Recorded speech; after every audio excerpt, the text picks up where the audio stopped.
Assalamualaikum warahmatullahi wabarakatuh. Selamat pagi semuanya. Baik, kita akan membahas mengenai tinjauan pustaka ya, yaitu bab 2. Jadi teman-teman setelah membuat bab 1, setelah tahu permasalahannya apa, kita lanjut ke tinjauan pustaka. Nah, dalam menulis karya ilmiah misalnya skripsi ya atau tesis atau disertasi, nah tinjauan pustaka ini sangat penting ya tentunya ya. Nah, tapi sebenarnya tinjauan pustaka ini apa sih gitu ya? Mungkin ada yang tahu yaitu teori-teori aja isinya gitu ya.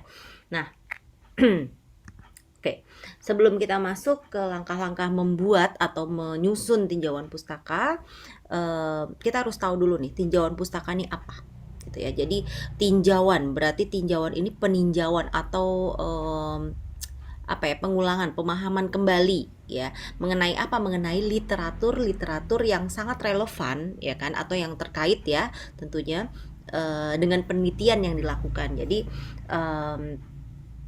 tergantung temanya apa, kemudian variabel-variabel yang sudah ditentukan dalam penelitian apa, kemudian dicarilah literaturnya gitu ya. Nah, ini ada beberapa kesalahan dalam melakukan tinjauan pustaka ya. Jadi ini sangat krusial sekali di sini. Banyak sekali yang akhirnya kena plagiarisme. Sorry, berisik. Oke. Jadi memang dalam penulisan karya ilmiah ya, entah itu skripsi atau makalah atau tesis gitu ya. Nah, ini tentunya diletakkan di bab 2. Jadi memang ditaruhnya di bab 2. Jadi tidak apa ya? Jadi setelah latar belakang kemudian kita susun nih tinjauan pustakanya berdasarkan tadi variabel-variabel atau permasalahan ya yang memang dibahas di bab 1 ya. Jadi tinjauan pustaka ini even though mau kualitatif ataupun kuantitatif research, kalian harus apa namanya, harus membuat gitu ya, atau melampirkan tinjauan pustaka ini di karya ilmiahnya. Oke, nah kita akan bahas lebih lanjut gitu ya. Tapi sebelumnya teman-teman ya silahkan mendengarkan dengan seksama. Nanti silahkan buat reviewnya. Sengaja saya tidak tulis terlalu banyak-banyak di sini agar teman-teman silahkan bikin PowerPoint-nya sendiri gitu ya. Jadi PowerPoint-nya itu ya secara individu sebagai reviewnya dan sebagai rangkuman atau catatan pribadi ya. Jadi teman-teman benar-benar harus mendengarkan. Nah, sekarang fungsinya. Oke, fungsinya apa sih gitu ya? Nih. Fungsinya apa sih? Oke, apa fungsinya gitu ya? Nah, yang pertama yaitu tinjauan pustaka ini kurang lebih fungsinya seperti mengungkapkan kembali gitu ya, mengungkapkan kembali penelitian yang kurang lebih sama gitu, yang memang sebelumnya pernah dilakukan kemudian dilakukan kembali oleh kita sebagai peneliti ya. Itu yang pertama. Kemudian yang kedua ini menggambarkan metode ya, menggambarkan metode secara atau teknik ya, secara keseluruhan yang digunakan dalam penelitian ini gitu ya. Jadi kurang lebih briefnya lah ya, secara singkat. Nah, kemudian yang ketiga ya,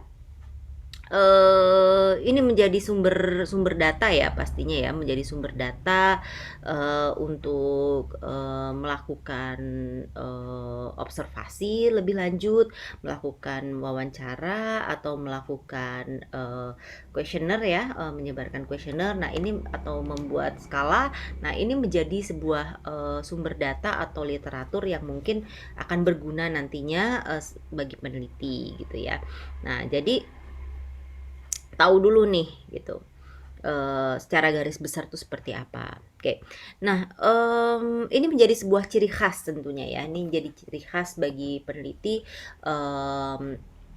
Disinilah kelihatan bahwa peneliti itu memang benar-benar komit ya, komitmen terhadap penelitiannya sendiri gitu. Nah, di sini terlihat kualitas dari research yang dia buat gitu ya. Nah, kualitas, jadi kalau kita mau lihat kualitasnya tidak hanya dari hasil dan pembahasan tapi di sini juga gitu ya di tinjauan pustaka ini. Seberapa banyak sih dia ini membuat atau bukan membuat, mengumpulkan referensi-referensi tertentu untuk ditinjau dan kemudian dilakukanlah penelitian kembali gitu ya. Baik itu ya. Terus kemudian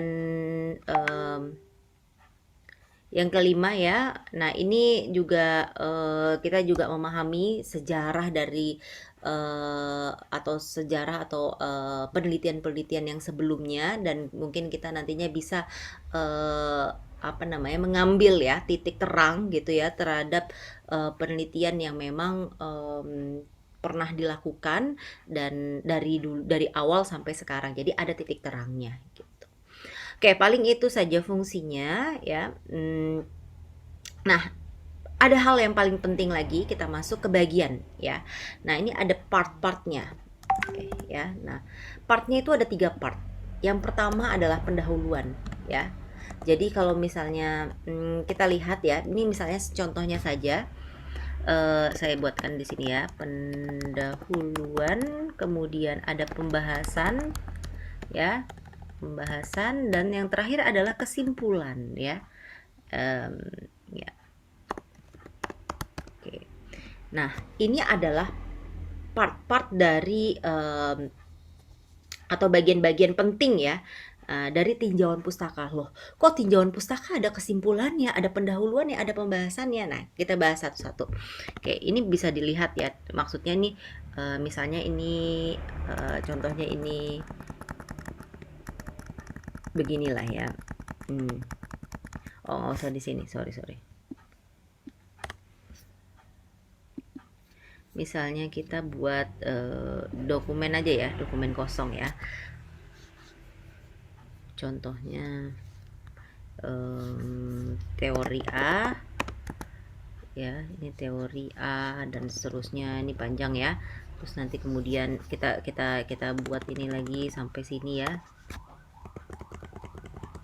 Terus kemudian ada teori B, ini maksudnya teori bla bla bla bla bla bla bla dan seterusnya ya. Nanti ya, ini adalah bagian pertama, adalah part pertama ya. Ada part pertama, kemudian ada part yang berikutnya. Jadi ini maksudnya nih bukan teori A teori B ya, maksud saya part-partnya lah ya. Bagian pertama yaitu berupa pendahuluan dulu, kemudian ada pembahasan gitu ya, terus kemudian nanti kesimpulan dari teori itu apa. Oke, kita bahas satu-satu. Pendahuluan itu apa? Nah, jadi di bagian pendahuluan ini memang dijelaskan secara rinci terkait dengan literatur yang atau apa namanya, literatur yang dipilih gitu ya.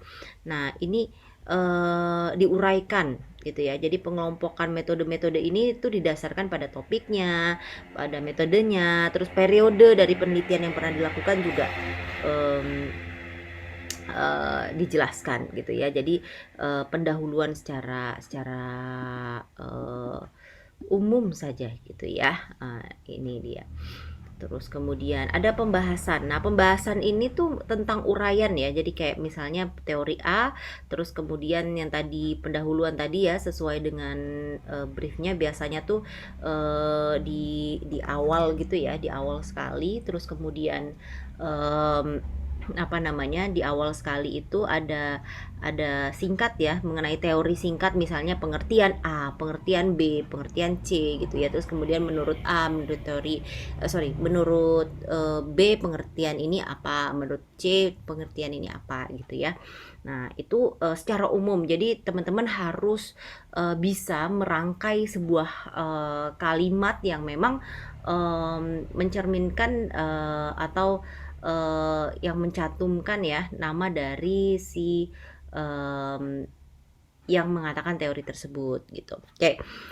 Kemudian ada pembahasan. Nah, pembahasan ini kurang lebih apa yang dijelaskan di pendahuluan tadi itu dirincikan lebih lanjut ya kan. Misalnya cakupan-cakupannya diperluas lagi, garis besarnya itu diperluas lagi gitu ya. Dipersempit lagi, maksudnya didalami lagi gitu ya. Nah, ini pembahasannya. Terus kemudian yang ketiga ada kesimpulan. Nah, bagian akhir ini kurang lebih tuh seperti ringkasan gitu ya. Nah, ringkasan ini gimana sih secara keseluruhan tinjauan pustaka yang memang sudah dilakukan gitu ya. Nah, ini manfaat ya. Apa sih manfaat atau output dari penelitian yang mau teman-teman bikin ini gitu ya. Berdasarkan pustaka-pustaka tadi itu apa gitu ya. Eh, Nah, maksudnya tuh ada penelitian-penelitian yang sebelumnya tadi kan. Nah, kurang lebih tuh apa yang ingin dicapai lagi, apa yang ingin diluarkan kembali gitu ya. Nah, ini kan udah ada perbandingan-perbandingan teori yang ada gitu. Jadi silahkan di sini dirangkai lagi untuk menjadi satu kesatuan yang memang menjawab permasalahan dari penelitian ya. Nah, kemudian ciri khas. Nah, ini paling penting ya, ciri khas. Ciri khas dari penelitian ini tuh apa sih? Apa yang memang benar-benar ingin ditampilkan di sini gitu. Nah, jangan asal yang kayak cuman oh ini teori dah masukin jadi satu. Nah, itu kebanyakan ya peneliti mungkin masih banyak sekali yang seperti itu, lupa bahwa ternyata ada dinamikanya di sini. Dinamikanya itu maksudnya ada sistematika ya, ada sistematis. Jadi kalau saya pribadi kita misalnya seperti membaca novel ataupun apapun ya gitu, pasti punya sistematik dalam membacanya. Misalnya alurnya dari awal sampai akhir gitu ya. Dari awal misalnya, terus kemudian ke tengah, terus ke bagian akhir gitu. Atau ada beberapa yang dari akhir dulu, terus akhirnya ke bagian awal, terus ke tengah gitu. Nah, itu tetap sistematis. Nah, di sini juga seperti itu. Apa sih yang ingin dicapainya gitu ya. Pertama kita brief dulu, pendahuluan dulu, kemudian melakukan rincian-rincian, yaitu pengerucutan gitu ya, pemfokusan melalui pembahasan lebih lanjut. Kemudian kesimpulan ini bukan kesimpulan dari seluruh topik ya, ke seluruh teori, bukan. Maksudnya di sini kita membuat ciri khas kita, ciri khas dari penelitian yang memang kita akan lakukan gitu ya, berdasarkan tinjauan pustaka yang memang sudah dijelaskan sebelumnya gitu. Nah, ya itu dia. Nah, dan yang paling penting dalam melakukan tinjauan pustaka ini, ketika kita melakukan itu cari 5 tahun ke belakang ya. Jangan sampai lebih dari 5 tahun. Nah, jadi biasanya gimana Bu kalau misalnya ada grand theory, let's say grand theory. Nah, grand theory ini kebanyakan membuat kebingungan ya kalau misalnya tahun 19 berapa gitu ya. Well, sekarang banyak kok teori-teori yang baru gitu ya. Mungkin dia berdasarkan dengan grand teorinya, misalnya contohnya aja kita Maslow gitu ya. Maslow udah lama banget gitu. Nah, mungkin bisa kita masukkan, tapi kan kita biasanya bukunya itu juga udah nggak nemu ya sekarang, atau mau ebook pun juga so basic banget gitu ya. Bisa teman-teman cari di misalnya di di teori kepribadian by siapa gitu ya, tahun 2018 gitu ya, bukunya ada gitu. Nah, lebih baik cari di buku-buku yang terbaru gitu ya, karena mereka sudah merevisi part-part tertentu yang memang disesuaikan dengan zaman yang sekarang gitu ya. Jadi lebih baik 5 tahun ya, maksimum, sangat maksimum. Jangan sampai sekarang 2022 terus kemudian kita nyarinya udah yang 2007 2008. Nah, no ya. Jadi cari yang paling baru gitu. Kalau bisa ada dua pilihan ya, misalnya 2018 sama 2019, ya pilihnya 2019 gitu. Oke. Jadi itu dia 5 tahun terakhir ya harus di pahami. Nah, sebelum kita membuat tinjauan pustaka lebih lanjut, nah ada batasan-batasan konsep. Jadi tahu dulu, kita bikin batasan-batasan konsep ya terhadap masalah dari dari masalah atau tema yang kita teliti gitu ya. Jangan misalnya saya pengen membahas tentang consumer behavior misalnya pada contoh kaum milenial ya, generasi milenial ya kan, pasca COVID let's say gitu. Nah, itu merembet sampai ke masalah yang lain gitu. Jadi kita udah tahu nih, oke kita bahasnya pertama kita bahasnya tentang konsumen, ya kan, perilaku konsumen. Terus kita membahas tentang masa COVID sekarang. Kita membahas apa? Membahas tentang produk yang dikonsumsi, ya kan. Nah, itu jelas ya. Kita harus tahu dulu. Kita bikin poin-poinnya. Kalau saya selalu bikin poin-poinnya sebelum membuat tinjauan pustaka lebih lanjut. Bikin dulu poin-poinnya. Oke, saya judulnya itu kurang lebih ini gitu ya. Mungkin memang judulnya bisa berubah ya. Judul itu mungkin bisa berubah sedikit, it's okay. Tapi kita tahu variabelnya apa saja yang mau kita masukkan. Nah, kita masukin tadi. Oke, saya membahas tentang konsumen. Berarti siapa? Orangnya, ya kan? Konsumen ini siapa? Milenial. Oke, milenial kita masukkan di situ poinnya kedua. Terus kemudian tadi apa saya contohnya ini konsumen, terus kemudian milenial, terus kemudian tadi apa pasca covid ya, post covid. Oke, post pandemi. Oke, post pandemi, terus kemudian produk. Nah, produk misalnya kita mau bilang produk, misalnya kita mau tadi persepsi ya, persepsi bisa persepsi. Oke, persepsi konsumen ya. Jadi kita tahu nih poin-poinnya. Oke, berarti kita akan membahas ini gitu. Kita di sini saja udah tahu nih. Oke, berarti kita akan mewawancarai atau menyebar kuesioner, let's say survei terhadap konsumen siapa, milenial, umurnya berapa. Oke, kita udah punya bayangan di sini ya. Bahkan di tinjauan pustaka kita sudah punya bayangan. Yang apa gitu ya, yang mengalami post pandemi gitu ya. Well, let's say semua orang mengalami ini. Terus kemudian apa yang ditinjau gitu kan? Apa yang ditinjau terhadap produk apa yang ditinjau gitu ya? Oke, misalnya produk makanan, ya kan, food and beverage, atau misalnya fashion, let's say. Terus kemudian atau misalnya terhadap sosial media, ya. Konsumen sosial media ya kan, misalnya TikTok, pengguna TikTok dan lain sebagainya, atau mau kaitannya dengan pengaruh advertising ya kan, pengaruh iklan terhadap konsumen dan lain sebagainya, itu bisa nanti kita masukin di sini gitu, atau WhatsApp ya kan, dan lain sebagainya. Nah, persepsi di sini maksudnya adalah bisa kita kaitkan ya di sini. Ini hanya contoh saja gitu. Persepsinya terhadap produk-produk tersebut apa gitu ya. Mau kita bikin perspektif juga bisa. Atau dan lain sebagainya boleh ya kan. Nah, ini dia. Nah, ini poin-poin ya, atau mau kita hapus persepsi dan perspektif gitu boleh. Jadi nanti teman-teman semuanya harus buat poin-poin ini ya. Jadi tugas pertamanya adalah teman-teman silakan bikin ya kan batasan-batasan konsep. Jadi pertama adalah batasan-batasan konsep terkait dengan ini. Mana nih? Ya, terkait dengan kok ini sih, sorry. Nih ya, penelitian teman-teman ya. Jadi penelitiannya apa, bikin batasan-batasan konsepnya dulu sebelum kita benar-benar masuk ke bab 2 ya, maksudnya menulis bab 2. Bikin batasan konsep apa sih yang mau dicari. Nah begini, kemudian mengacu pada jurnal dan penelitian lainnya.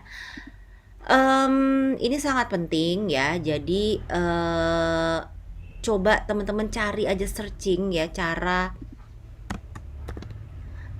searching ya, ini wajib searching cara melakukan review jurnal, karena sangat banyak sekali yang masih belum paham gimana sih cara mereview jurnal itu gitu ya.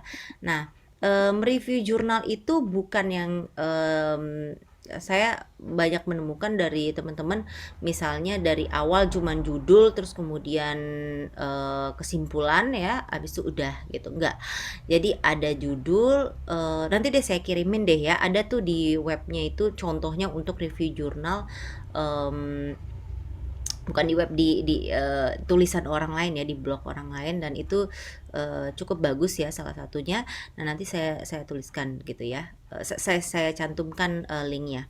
Terus kemudian mengacu pada jurnal ya, mengacu pada jurnal, kemudian udah tahu nih poin-poinnya ya, batasan-batasan apa yang ingin dibuat, cari jurnalnya ya, dicari, ditemukan gitu ya, terkait dengan hal-hal yang ini gitu. Jadi kalau di luar ini jangan diambil gitu ya, kalau tidak terkait ya nggak usah diambil. Nah, ketika sudah dapet, minimum itu kalau saya pribadi paling tidak 30 sampai 50 jurnal gitu ya. Paling enggak 50 jurnal itu sudah bagus ya, karena banyak sekali jurnal-jurnal yang apa namanya, yang sudah melakukan penelitian ini ya, dengan tema yang sama sebelumnya, sehingga kita harus memperbarui. Jadi apa sih yang kekhasan kita tuh apa gitu ya. Nah, jangan sekali-sekali, nanti saya kasih tahu, jangan sekali-kali kita mencomot teori dari jurnal tersebut gitu. Jadi ada teori di jurnal itu, misalnya A bilang bahwa gitu ya, kayaknya saya harus kasih jurnalnya dulu ya. Misalnya gini deh, gini aja. Di jurnal tersebut ada teori, misalnya teorinya Maslow ya. Maslow mengatakan bahwa bla bla bla bla bla. Terus kita contek Maslow itu, kita copy paste gitu ya. Kita copy paste teori Maslow tersebut ke teorinya kita gitu ya. Nah, itu termasuk plagiarism ya. Anyway, terus Bu, saya mau ngubah-ngubah dikit. Nah, akan lebih baik lagi kalau kita mengkombinasikan gitu ya, teori-teori yang kita dapat dengan hasilnya apa, makanya itu tujuannya kita untuk melakukan review jurnal tadi gitu ya. Nah, biasanya di situ ada yang dikatakan si A si B gitu ya, terus kemudian penulis jurnal tersebut mengatakan bahwa bla bla bla bla bla gitu ya, mungkin nggak dikatakan, cuman dia bilang bla bla bla bla, terus kemudian kita coba mencantumkan gitu ya di dalam skripsi kita dengan bahasa yang sesuai dengan itu, tapi tidak menjiplak gitu ya. Nah, ini yang teman-teman masih kesulitan. Jadi kadang-kadang cuma di copy paste jurnalnya, habis itu udah gitu ya. Oke, coba sebentar saya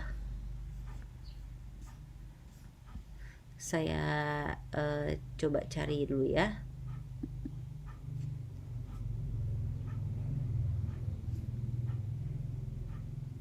Oke, saya akan temukan satu jurnal dulu bentar, biar teman-teman bisa belajar bersama ya. Nah, inilah cikal bakal plagiarism, sehingga banyak banget persenannya. Kalau bisa tuh di bawah 5% ya, kalau bisa. Sebentar. Oke, kumpulan jurnal. Misalnya ini deh. Bentar,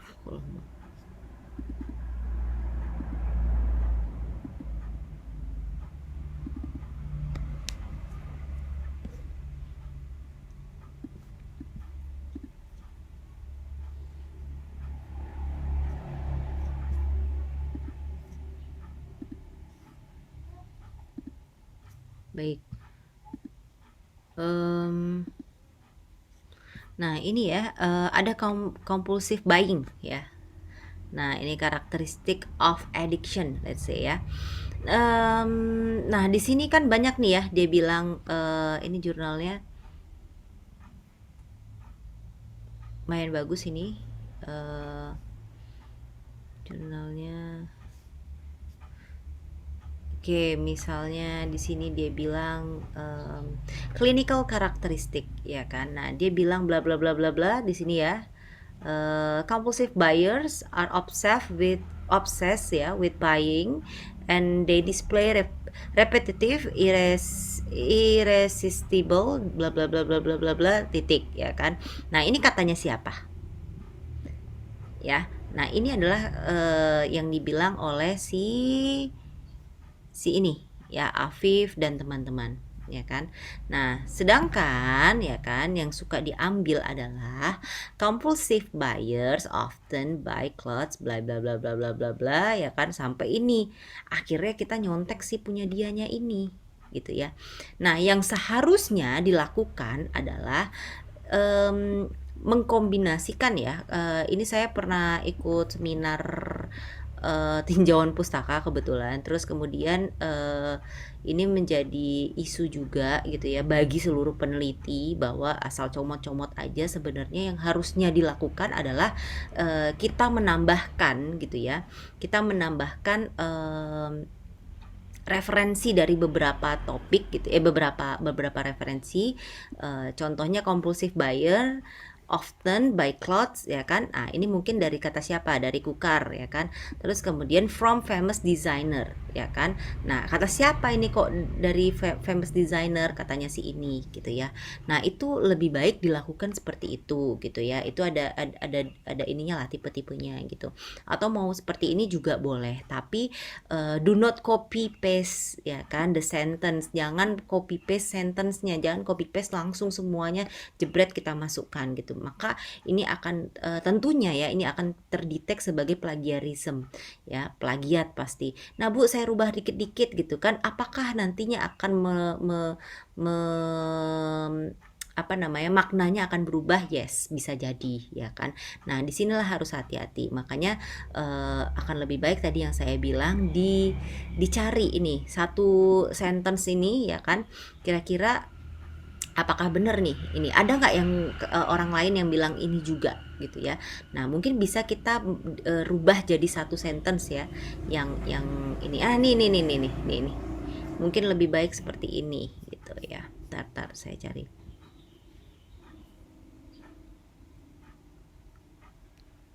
Nah, kayak gini nih boleh ya kan, the privilege rate bla bla bla bla bla ini kan. Nih, koma dia bilang kalau Germany nih kata si Müller ya kan 1 to 8% in Germany ya kan. Nah, kita bikin seperti ini gitu ya. Boleh, itu lebih baik karena di sini berarti lebih valid ya tinjauan pustakanya gitu ya. Jadi jangan kita bilang misalnya kebanyakan ya kita lakukan adalah the prevalence rates reported in literature were 5.8% in the United States ya kan. Dah titik pung di sini ya kan. Terus kemudian kita tulis lagi kata si Müller di Germany begini gini titik pung di sini ya. Terus kemudian kata si Otero di Spain begini. Nah, kita buat seperti ini kurang lebih. Nah, ini akan lebih bagus. Oke.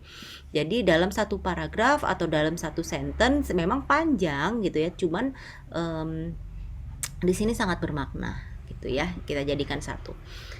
Ini akan lebih baik lagi ya, dan ini biasanya dilakukan oleh peneliti-peneliti yang berarti dia tahu how to do research biasanya gitu ya, how to make apa namanya karya ilmiah gini.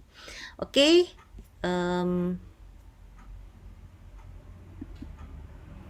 baik, kita lanjutkan ya. Kita lanjutkan kembali. Tadi mana ininya? Nah, ini tadi udah batasan konsep. Jadi tugas pertama adalah teman-teman bikin konsepnya dulu kayak saya bilang tadi, kemudian cari jurnalnya. Ya, cari jurnalnya minimum 30 jurnal deh, nggak usah 50, 30 jurnal terkait dengan penelitiannya. Bu, variabel-variabelnya gimana, Bu, kalau beda-beda gitu ya. Kalau bisa tuh satu variabel tuh 30 jurnal, 30 jurnal. Oke. Nanti saya akan minta untuk teman-teman kumpulkan jurnalnya, kemudian reviewnya dalam satu Word aja reviewnya, tapi dikumpulin juga jurnalnya gitu ya. Jangan cuma review doang terus habis itu jurnalnya nggak tahu kemana gitu.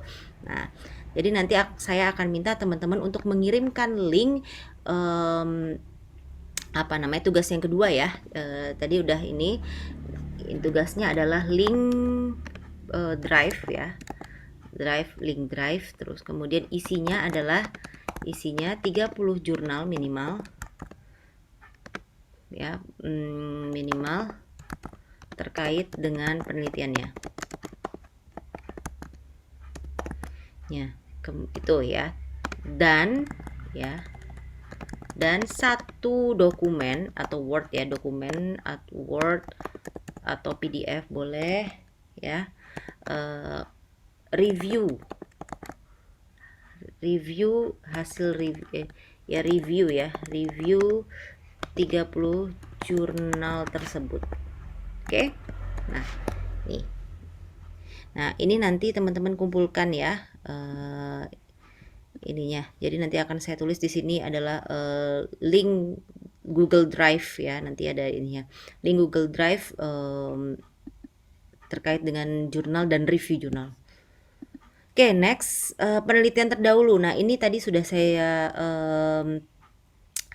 jelaskan juga. Jadi ini menjadi acuan untuk menyusun skripsi ya, yang temanya sama. Kemudian perlu digarisbawahi apa saja yang menjadi pembeda. Jadi kekhasan kita tuh apa? Oke, ini udah dijelaskan tadi. Kemudian landasan teori.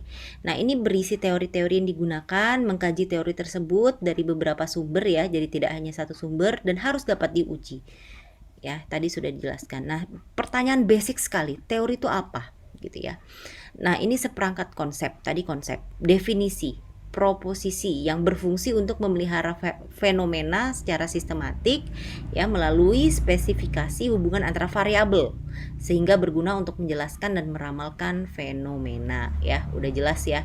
Ini walaupun pertanyaan basic sekali, teori itu apa sih, tapi kadang-kadang kalau ditanya teori, ya teori itu apa sih ya, dasar-dasar kita melakukan penelitian, tapi kan nggak itu aja gitu ya.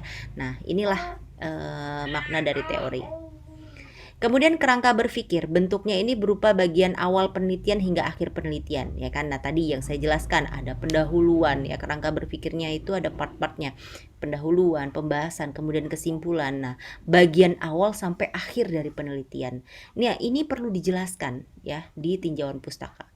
Referensi buku, jurnal, paper conference ya, boleh, tesis atau disertasi ya. Ini boleh ya kan, organization report. Nah, ini penting. Nah, yang paling tidak boleh adalah kita mengutip dari website-website yang misalnya nggak jelas gitu ya. Misalnya apalagi Wikipedia, no. Ya. Jadi kalau misalnya website-website yang misalnya WHO, it's okay, boleh ya.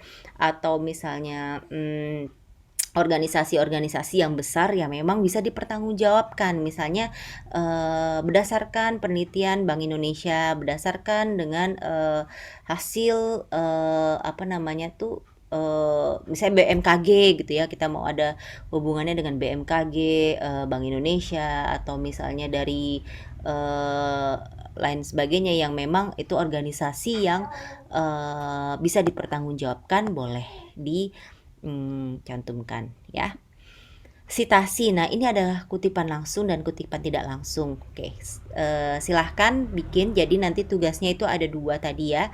Nah, apa sih maksudnya kutipan langsung, apa yang tidak langsung? Nah, di sini di sitasi ini saya ingin teman-teman semuanya download ya. Sudah harus mendownload. Kalau udah download bagus ya kan. Mendeley ya. Nah, kalau sudah mendownload bagus. Nah, teman-teman silakan download Mendeley ya. Nanti saya kasih link, atau teman-teman nggak usah saya kasih link, silahkan cari aja sendiri di Google ya, cara mengoperasikan Mendeley lah gitu ya, cara mensitasi gitu ya, atau cara menggunakan gitu ya, cara menggunakan Mendeley. Karena apa? Ketika kita membuat tinjauan pustaka, penting sekali untuk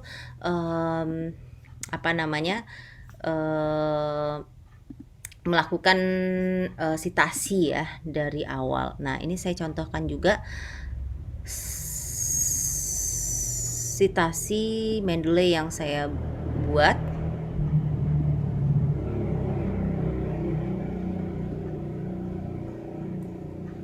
Oke, jadi teman-teman nanti saya akan tugaskan untuk membuat tinjauan pustaka ya. Jadi sudah membuat tinjauan pustaka yang sudah disitasi dengan Mendeley. Mana ya?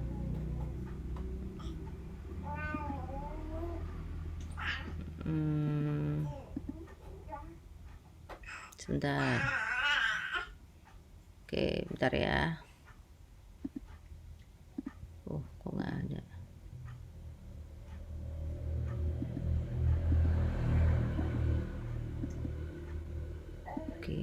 Oke.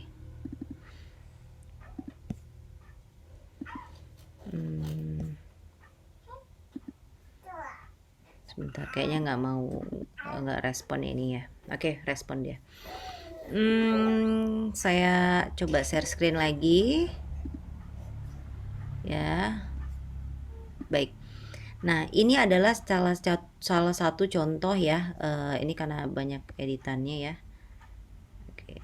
Nah, ini adalah salah satu contoh yang saya lakukan di Mendeley.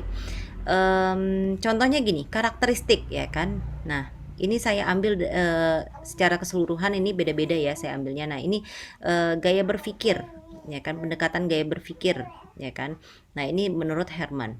Nah, ini karena ini udah lama sekali penelitiannya ya. Jadinya 1996 ini apa namanya, harusnya tidak boleh ini ya. Ini harus direvisi makanya. Ini deh. Nah, ini ya. Boleh nih ya. Santos deh 2017 nih, ini Pratiwi 2021. Nah, ini yang dilakukan di sini ya. Ini saya nggak nulis Santos 2021, no, saya nggak tulis ini gitu ya.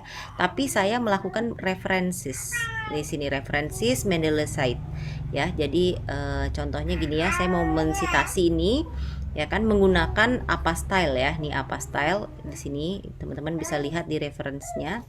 Kemudian tuh ya, saya klik tadi di belakang sini ya. Nah, ini nanti langsung keluar di. Nah, gimana caranya menyeting ini? Silahkan cari di Google dulu ya. Nanti saya akan jelaskan, atau mungkin nanti bagian daftar pustaka ya, nanti akan dijelaskan juga. Tapi kalau saran saya dari awal ini sudah harus tahu bagaimana cara menggunakan Mendeley ini ya. Nah, dia loading memang agak lama ya. Oke. Nah, ini ya. Ntar lagi muncul.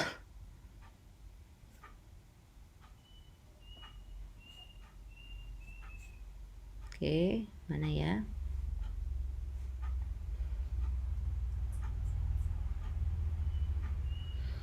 Kok lama? Nah, jadi ketika kita mau menulis tinjauan pustaka, kita sudah harus menggunakan ini ya. Jadi kita tahu mana-mana aja yang kita masukkan. Caranya nanti boleh deh, nanti saya share juga ya ininya, Google-nya. Kok Google, YouTube-nya. Wah, ini lama nih. Ya, dia memang agak lama ya. Jadi nanti kalau misalnya sudah, saya kasih tahu. Nah, kurang lebih ini ya. Nah, ini lagi proses revisi, jadinya mungkin banyak yang perlu direvisi. Oke, jadi itu tadi ya. Jadi teman-teman, tugasnya tadi yang pertama, jadi silahkan buat di Word ya kan, mengenai batasan-batasan konsepnya apa. Tadi buat judulnya, apa namanya, saya harus tahu dulu ya bab satunya apa. Jadi langsung aja buatnya seperti ini. Sebentar, biar lebih jelas, lebih clear ya. Ini bab 1 teman-teman, ini judul ya kan, judulnya. Terus kemudian bab satunya apa ya, diceritakan kan. Sudah buat 1 ya, kita udah buat bab 1. Kemudian masuk bab 2. Nah, bab 2 nggak usah langsung nulis ya, tapi teman-teman yang pertama harus lakukan adalah tadi batasan konsepnya apa, batasan konsepnya apa dulu ya. Terus kemudian review 30 jurnal di sini. Nanti linknya akan saya kasih ya. Itu di Google aja ada kok. Di searching aja cara mereview jurnal ya. Terus kemudian apa lagi tadi, sitasi ya. Ini sitasi, cara mensitasi dengan menggunakan Mendeley ya. Ini download dulu, download Mendeley-nya. Kemudian tadi ya, hasil dari jurnal tadi, 30 jurnal tadi. Nah, tadi ya kan, masukkan ke dalam Mendeley. Oke. Itu tadi ya. Jadi sebagai nantinya kalau mau mensitasi tinggal pencet gitu. Oke, kayaknya udah ya. Mungkin, nah ini udah. Oke. Teman-teman bisa lihat di sini. Tadi saya klik di sini ya. Saya misalnya mau bilang memasarkan usaha lokal. Saya bilang ini dari let's say Ibnu ya, sociopreneur ada bla bla bla bla bla. Saya klik aja di sini. Tuh. Terus kemudian insert citasi. Nanti dia akan muncul di sini dengan sendirinya. Nah, tuh Ibnu 2021. Ya. Nah, jadi masuk ya di sini. Oke. Nah, jadi nanti tinggal di lakukan hal yang sama dengan yang lainnya. Oke, paling gitu. Jadi ini silahkan teman-teman bikin ya. Nanti kalau bab 3 kan belum ya. Bab 3 nanti. Ini bab 3 nanti kalau kita sudah ini ya. Jadi teman-teman bikin dulu ininya. Kemudian setelah ini silahkan dikumpul. Bab 3 ini nggak usah ya. Jadi bab 1 sudah ya. Jadi saya harus tahu juga judul bab 1, bab 2-nya. Jadi dalam satu dokumen. Ya, walaupun dulu udah pernah ngumpul bab satunya, ya kan tetap harus ada bab satunya. Ya. Oke, paling itu saja dari saya. Jadi tugasnya dikumpul di e-learning. Paling lama nanti akan saya cek aja ya di e-learning itu paling lama kapan. Oke, baik. Sekian dari saya. Terima kasih. Assalamualaikum warahmatullahi wabarakatuh.